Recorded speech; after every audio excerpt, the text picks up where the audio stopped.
আসসালামু আলাইকুম, আমি আতিকুল্লাহ। ফ্রি বাংলা টিউটোরিয়ালের পক্ষ থেকে আপনাদেরকে স্বাগতম। গত পর্বে আমরা অ্যাডজাস্টমেন্ট লেয়ার নিয়ে কিছু কথাবার্তা বলেছিলাম এবং আজকে আমি সেই অ্যাডজাস্টমেন্ট লেয়ারের আমরা অ্যাজ ইউজুয়াল যে জিনিসগুলো সবচেয়ে বেশি ব্যবহার করে থাকি সেই বিষয়গুলো নিয়ে একটু কথাবার্তা বলবো আর কি। তো এখানে প্রথমেই আমি দেখাতে চাচ্ছি যে দেখুন, আহ, এটি নিয়ে আমরা অলরেডি কাজ করেছি যে ব্রাইটনেস, আমি এটির ব্রাইটনেস বাড়াতে কমাতে চাইলে এখানে আরেকটি রয়েছে যেটি হচ্ছে অ্যাডজাস্টমেন্ট লেয়ার। এবং এই অ্যাডজাস্টমেন্ট লেয়ারের মধ্যে আপনি দেখুন যে এখানে আমার যে ব্ল্যাক অংশটি রয়েছে, এই ব্ল্যাক অংশটির মাধ্যমে বোঝাচ্ছে যে আমার ইমেজটি কতটুকু ব্ল্যাক আমি করতে চাচ্ছি, আর এই হোয়াইট অংশটির মাধ্যমে আমাকে বোঝাতে যাচ্ছে কতটুকু আমি কি বলে ব্রাইট করতে যাচ্ছি। আর এটির মাধ্যমে আমার সেটির মাঝখানে এই মিডিল পয়েন্ট, এবং এই মিডিল পয়েন্টের মধ্যে আমি কতটুকু কাজ করতে মানে আমার কি বলে ব্রাইটনেস বাড়াতে বা কমাতে চাচ্ছি, সেই জিনিসগুলো অ্যাকচুয়ালি এটির মাধ্যমে দেখানো হচ্ছে। এবং এভাবে আমি এইখান থেকে আমার এই গ্রাফ থেকে আমি বুঝতে পারি যে আমার ইমেজটির মানে কোন পার্টটুকুর মধ্যে বেশি ব্রাইট, কোন পার্টটুকুর মধ্যে কম ব্রাইট, সেটির মাধ্যমে আমি আমার ইমেজের ব্রাইটনেসটি আমার প্রয়োজন মতো আমি চেঞ্জ করতে পারি। আবার একইভাবে যদি মনে করেন যে আমার এখানে আরেকটি অপশন রয়েছে যেটি হচ্ছে কার্ভ অ্যাডজাস্টমেন্ট লেয়ার। এই কার অ্যাডজাস্টমেন্ট লেয়ারের ক্ষেত্রেও এখানে আমার সেই একই দুইটি অপশন রয়েছে, ব্ল্যাক এবং হোয়াইটের দিকে। এবং এখানে 64 টি ইয়া রয়েছে, কি বলে বিন্দু আমরা আপনার নিয়ে কাজ করতে পারি। এবং এখানে আমার এই কার্ভের জাস্ট আমার যেরকমভাবে যেরকম যেটি দরকার, এবং সেটিকে মুভ করে আমি আমার অ্যাডজাস্টমেন্ট লেয়ারটিকে কাজ করতে পারি। এবং এই কার্ভটিকে আবার যদি আমার এদিকে দরকার পড়ে তাহলে এইটুক। তো এরকমভাবে আমরা সেটি করতে পারি।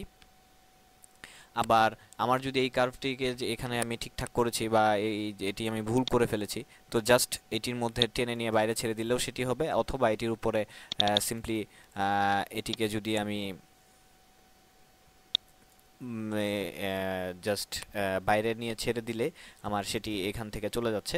তো এরকমভাবে অ্যাকচুয়ালি আমরা আমাদের ইমেজগুলোর কি বলে এই কার্ভের মাধ্যমে আমরা সেটি আমাদের যেরকম পরিবর্ধন করা দরকার সেরকমভাবে সেটি আমরা করতে।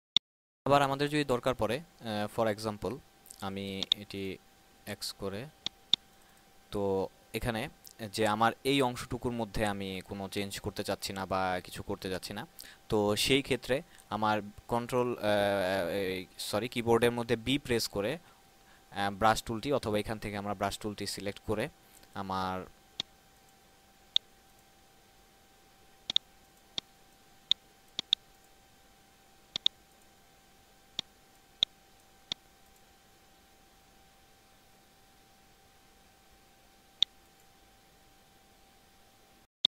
তো সেটির জন্য আমি এই লেয়ারটিকে সিলেক্ট করলাম এবং আমার ব্রাশ টুলটি অ্যাক্টিভ করলাম।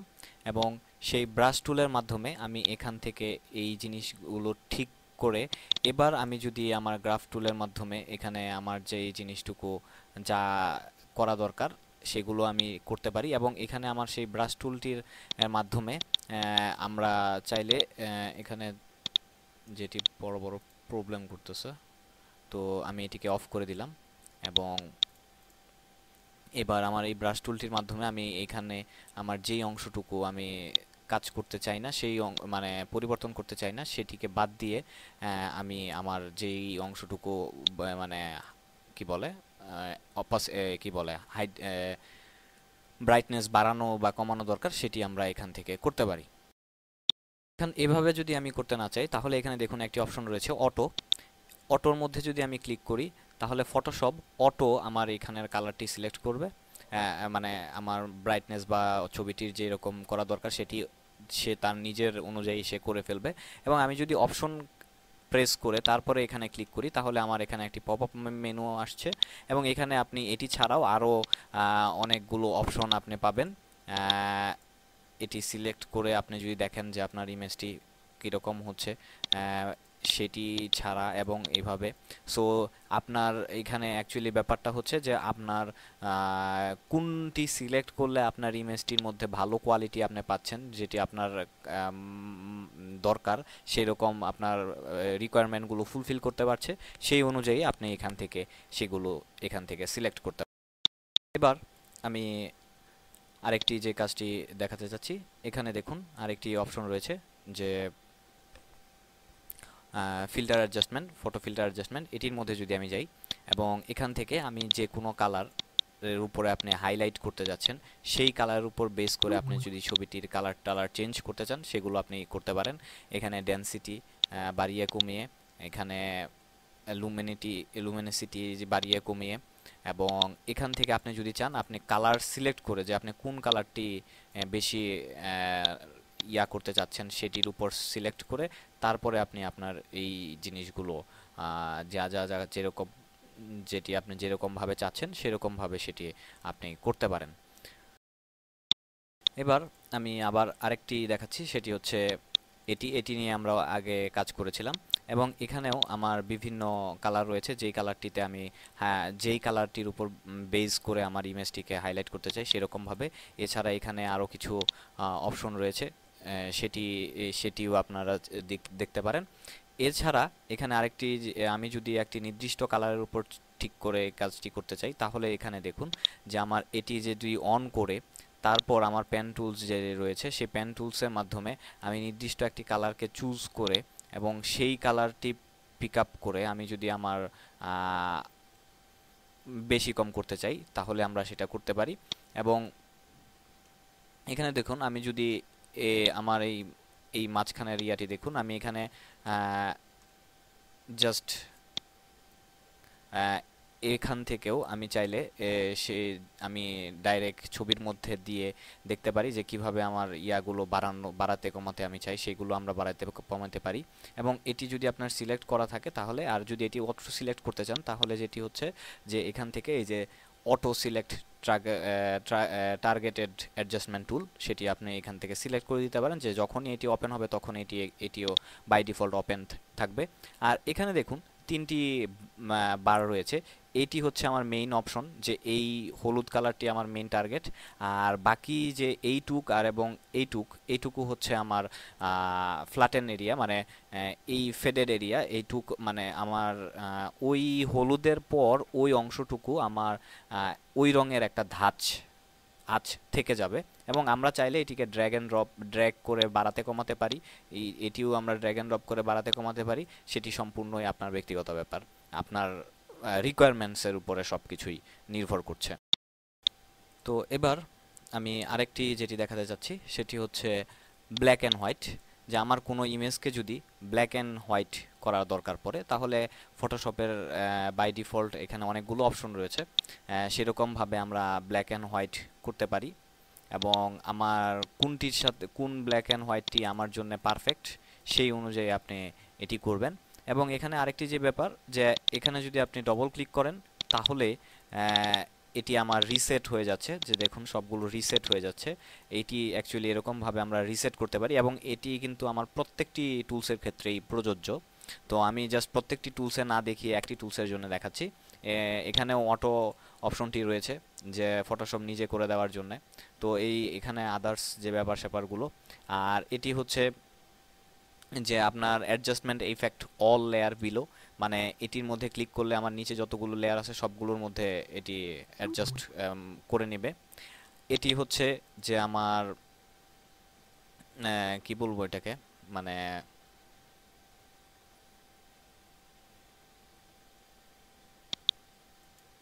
যে এটির মধ্যে আমি যদি প্রেস করি, এটির মধ্যে ক্লিক করলে আমার আগে ইমেজটি কেমন ছিল এটি দেখার জন্য এটির মধ্যে ক্লিক করে আমরা সেটি করতে পারি। যে দেখুন এটি ক্লিক করলে আমার আগের ইমেজটি এমন ছিল, সাময়িকভাবে আমাকে সে এটি দেখাচ্ছে। তো আর এটি হচ্ছে যে আমার সব কিছু রিসেট করে ফেলার জন্য এটি। আর এটি হচ্ছে আমার ভিজিবিলিটি অফ অন করার জন্য, জাস্ট এই যে এই লেয়ারটিকে। আর এটি হচ্ছে ডিলেট, যে আমি এই লেয়ারটিকে যদি আমি ডিলেট করে দিতে চাই তাহলে হচ্ছে এটি।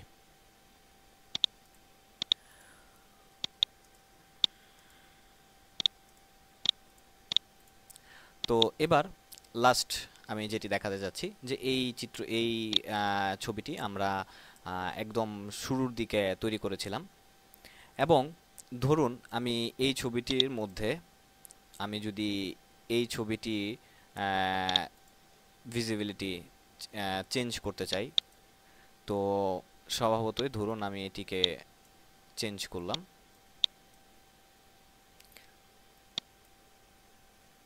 তো এটি চেঞ্জ করার ফলে দেখুন আমার নিচের যে ইমেজগুলো রয়েছে সেই ইমেজগুলোর মধ্যেও এটির ইফেক্ট পড়ছে, যেটি আমি চাচ্ছি না।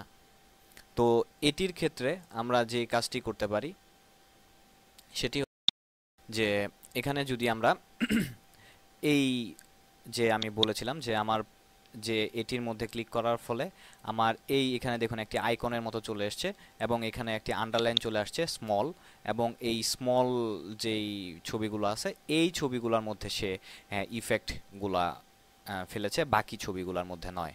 তো এই অ্যাকচুয়ালি ওই জিনিসটি বোঝানোর জন্যই আমি আপনাদের এই ইমেজটি দেখিয়েছিলাম। তো বন্ধুরা, আমরা গত পর্বে কিছুখানি এবং আজকে পুরো পর্বটির মধ্যেই জাস্ট এই অ্যাডজাস্টমেন্ট লেভেলের বিভিন্নভাবে আমরা ছবির কালার টালার অ্যাডজাস্ট করার ক্ষেত্রে কিভাবে কাজ করতে পারি সেই ব্যাপারগুলো নিয়ে আমি বিস্তারিত আলোচনা করতে চেষ্টা করেছি, এবং এখান থেকে আরও কিছু অপশন বাদ গেছে, সময় স্বল্পতার জন্য আমি সেগুলো দেখাচ্ছিলাম না। তো এখন আপনারা যদি এই জিনিসগুলো নিয়ে আরেকটু ঘাটাঘাটি করেন, আমার মনে হয় যে আপনারা এই সম্বন্ধে আরও বিস্তারিত জানতে পারবেন, এবং আপনি যদি আপনার প্রয়োজন অনুযায়ী সেই কোনটি আপনার দরকার সেই অনুযায়ী সেই অ্যাডজাস্টমেন্ট লেয়ারটি কাজে খাটান, তাহলে আমার মনে হয় যে আপনি একটি পারফেক্ট এবং আপনার রিকোয়ারমেন্ট অনুযায়ী আপনি আপনার ছবিটি তৈরি করতে পারবেন। তো বন্ধুরা, আজকে এই পর্যন্তই। আশা করি সবাই ভালো থাকবেন।